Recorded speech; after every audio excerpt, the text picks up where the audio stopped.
ऊंच नीच, जाति पाति, प्रांति कुछ भी फर्क नहीं, सब अपने हैं, सब ही पूजनीय हैं।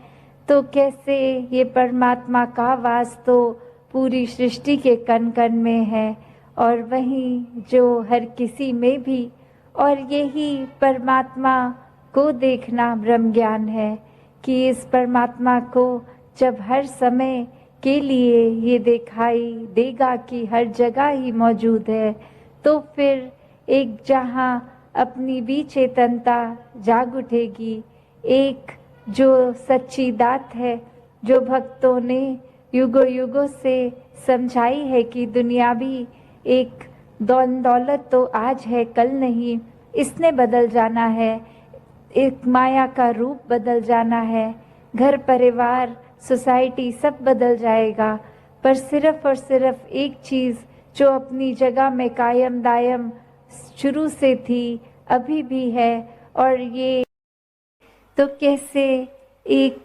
खराब सिचुएशन में भी अपने विश्वास को पूरा रखना है, वरना तो स्थिति कभी ऐसी आ जाती है कि एक पल में परमात्मा से भी विश्वास उठ जाता है। तो कैसे ये परमात्मा को अगर हम सोच के देखें तो परमात्मा को तो कोई फर्क नहीं पड़ता कि किसी को परमात्मा पे विश्वास है कि नहीं, ये निराकार तो अपने आप में पूर्ण है।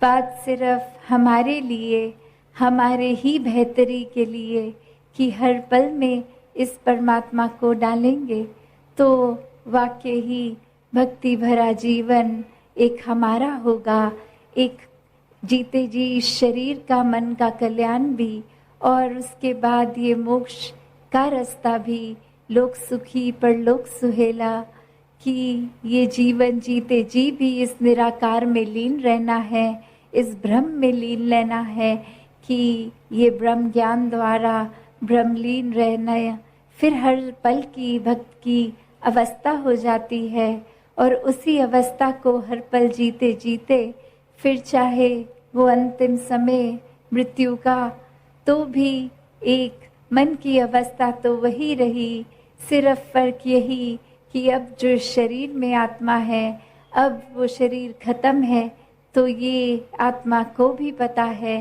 कहाँ से आए हैं, कहाँ जाना है, और जीते जी मन में किसका वास था। तो इसी प्रकार ये ब्रह्मलीन जीते जी भी और जीवन खत्म होने के बाद भी, तो ऐसा जीवन मुबारक जीवन होता है जब एक परमात्मा को मन में बसा के एक मानवीय गुणों से मन युक्त होता है। सिर्फ प्यार ही मन में एक सबसे प्राथमिक एक भाव बनता है, किसी के भी प्रति हो। मन किसी का नुकसान करने के लिए एक सेकंड भी नहीं सोच पाता, चाहे सामने वाले इंसान ने कितना भी बुरा किया हो, कोई भी कठोर बात बोली हो, कोई कर्म किए हो। एक सोजी जो संतमति है वो यही कहती है कि एक दूसरे के लिए एक भाव मन का, आदर का, सत्कार का, एक दूसरे के लिए भी समझ सोझी, ये स्मृति मांगने की कि निराकार इनके भावों को भी एक बेहतर, एक ऐसी सोच इनमें आ जाए, संतों का संग करके अपने जीवन का सुधार कर लें। तो संत तो कभी भी किसी के नुकसान के लिए कोई एक पल की भी बात नहीं सोचते, हर एक के लिए सिर्फ और सिर्फ इन संतों ने जो मांग की है वो एक यही कि पूरे संसार का ही भला हो, पूरी ह्यूमैनिटी के लिए, पूरे एक संसार के भले की भाव होती है संतों के मन में। तो ऐसे भाव भी हर एक को एक आने लाजमी हो जाते हैं जब ये मन में परमात्मा है कि सभी इस परमात्मा की रचना है, सभी से एक बराबर प्यार हो, और कैसे नफ़रतें मन में ना जन्म लें, एक किसी भी वजह से किसी को हम छोटी दृष्टि से ना देखें, एक हर एक को ऐसा मान के कि ये तो स्वयं ही परमात्मा है, तो मन में फिर वो एक तंग दायरा नहीं आता दिल का, एक विशालता से अपनत्व का भाव आ जाता है। तो कैसे हर पल इस निराकार को टिकाना है, तो इस निराकार के प्रेमियों से, ये संतों से, ये संत संगति में रहकर ये सत्संग को महत्वता जीवन में देनी ही होगी।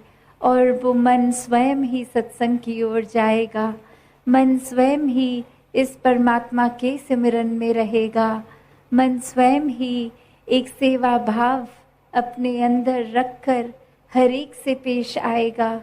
कोई फर्क, कोई दीवार, कोई नज़रिए से एक फिल्टर लगा के नहीं, बायसनेस बना के नहीं, बस हर समय इस परमात्मा के प्यार में रहेगा। तो दासी और समय ना लेके इन्हीं शब्दों से आपसे आज्ञा लेगी। साथ संगत जी, धन निरंकार जी।